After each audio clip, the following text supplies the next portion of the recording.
Okay, so welcome back to another episode of Understanding New Zealand. In this episode, we're going to look specifically at New Zealand's unique bird life.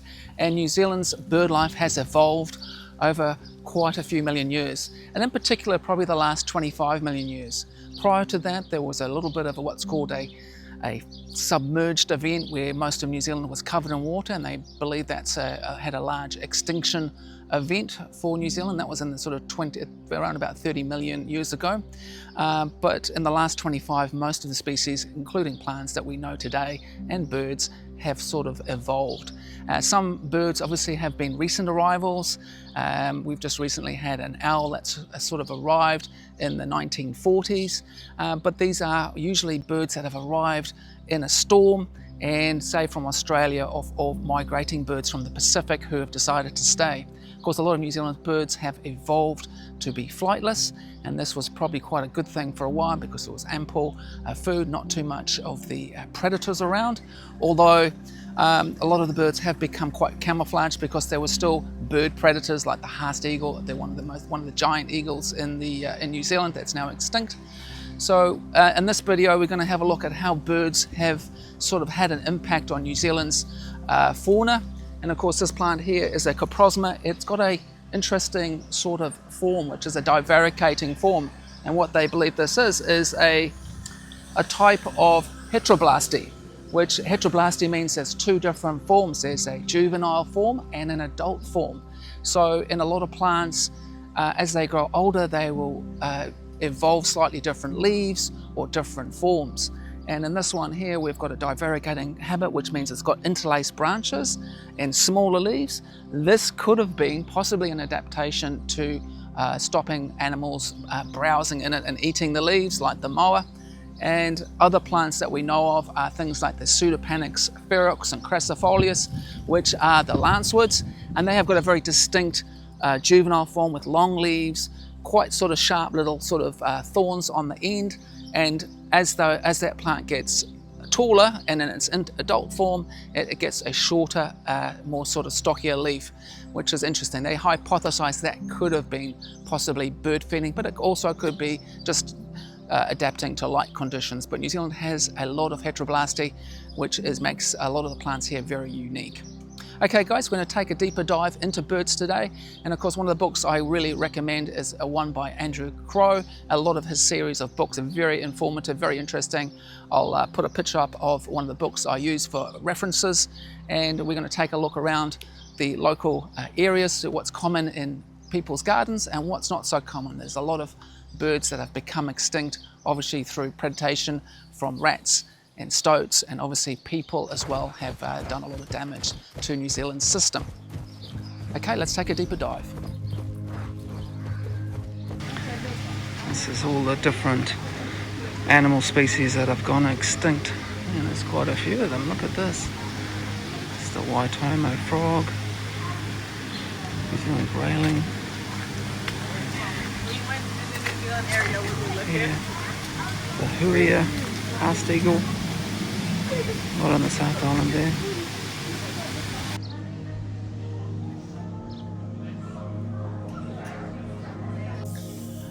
Okay guys, we're here at the Auckland Zoo, and this part here is the forest part of the wildlife bird section, and we've just seen the kākā, and the kākā was up in the nikau palm, just eating on the little flowers of the nikau palm. It's really well done. It's nice planting. We've got real natural native New Zealand bush, pungas, silver ferns, macropipa, old piper now, the kawakawa, and just a nice environment, lots of water going through. It's be a really cool place for birds to hang out.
Hi guys, we're here at Auckland Zoo and we're just looking at all the New Zealand section, and we're in the bird section at the moment, which is kind of quite cool, and we're just seeing if we can find these birds, which are quite hard to get because they're very camouflaged. A lot of their plumage almost is sort of so difficult to detect with the cameras, but if you look underneath the bird's wings you'll see these bright orange, almost from a previous time when there were subtropical, tropical birds, and they've adapted to this environment where they are almost fully camouflaged.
And a lot of people do mistake him for Kea, because he does look like a Kea a little bit, but Kea and kākā are a bit different.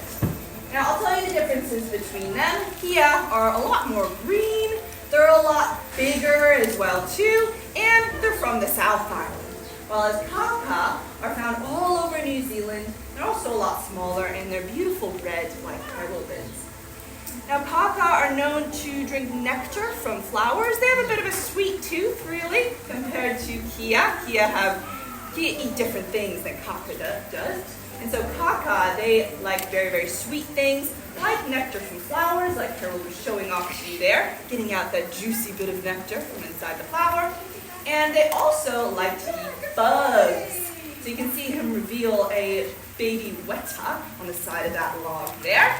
And that's one of the animals that they would naturally be eating out in the wild. They burrow into the trees, they remove all the bark, and go in there to get all kinds of grubs and bugs, and that tasty stuff. Now another thing they get from the tree is sap. Again, they have a sweet tooth. They love very sweet things. So you can see Harold burrowing into the tree, creating these little tiny holes in order to get that delicious tree sap out.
Okay, that just about wraps up our deeper dive into looking at New Zealand birds.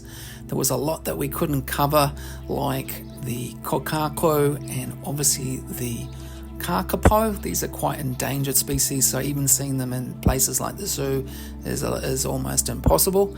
So the one that I wanted to quickly mention is the saddleback there with the orange stripe across its back. That was a painting that I bought about 5 years ago in Whitianga with my wife, and we never really knew. We knew it was a New Zealand native bird, but we didn't know it was critically endangered. And I think quite often these things happen where people just simply don't know whether something is going extinct. So I think the more we know about New Zealand's native flora and fauna, the more we can protect it. And of course that's where places like Auckland Zoo come into it. They do a lot of work with protection and conservation and regenerating a lot of these species. So coming up, we've got another deeper dive into things like reptiles and insects, so stay tuned. And if you do get a chance to visit somewhere like Auckland Zoo or help in some way to help protect our native flora and fauna, then obviously this would be a great asset to future generations so that we can keep all these wonderful species alive. Okay guys, hopefully you enjoyed it, and we'll see you in the next video.